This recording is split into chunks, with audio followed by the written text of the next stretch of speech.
آپ کو مشاعرے کے ماحول میں لا رہا ہوں اور گفتگو کرتا رہوں گا۔ سب سے پہلے جناب طاہر عظیم سے گزارش کروں گا کہ وہ تشریف لائیں اور مشاعرے کا آغاز کر دیں۔ یہ اعزاز انہیں حاصل رہے گا کہ اس تاریخی مشاعرے کا آغاز انہوں نے کیا۔ جناب طاہر عظیم سے گزارش ہے کہ تشریف لائیں۔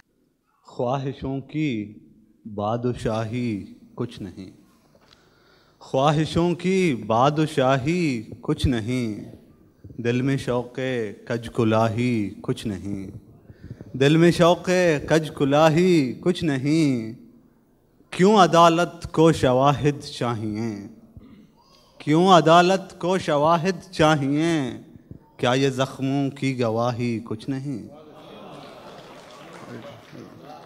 کیوں عدالت کو شواہد چاہیے، کیا یہ زخموں کی گواہی کچھ نہیں، صبح لکھی ہے اگر تقدیر میں، صبح لکھی ہے اگر تقدیر میں، رات کی پھر یہ سیاہی کچھ نہیں، رات کی پھر یہ سیاہی کچھ نہیں، سوچ اپنی ذات تک محدود ہے، سوچ اپنی ذات تک محدود ہے، ذہن کی کیا یہ تباہی کچھ نہیں، ذہن سوچ اپنی ذات تک محدود ہے، ذہن کی کیا یہ تباہی کچھ نہیں، ظرف شامل ہے ہمارے خون میں، ظرف شامل ہے ہمارے خون میں، یہ تمہاری کم نگاہی کچھ نہیں، یہ تمہاری کم نگاہی کچھ نہیں۔ مقطع ملاحظہ کیجیے، ہنس کے ملتا ہے عموماً وہ عظیم،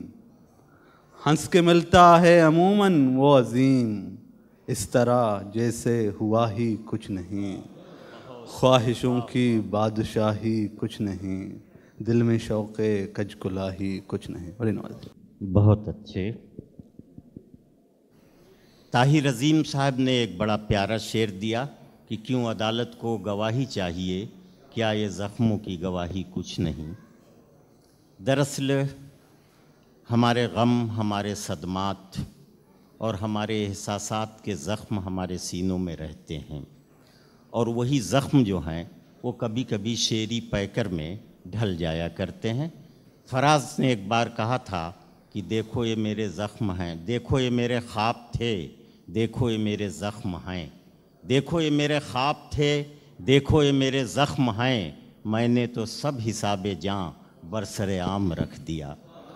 انسان خواب دیکھتا ہے، اس کی تعبیر زخموں کی شکل میں آتی ہے، اور ان زخموں کو وہ شاعری بناتا ہے، غزل بناتا ہے، تب اس میں لوگ اپنی اور اپنے جذبات کی تصویر دیکھتے ہیں۔ کچھ لوگ زمانے میں ایسے بھی تو ہوتے ہیں، محفل میں جو ہنستے ہیں تنہائی میں روتے ہیں۔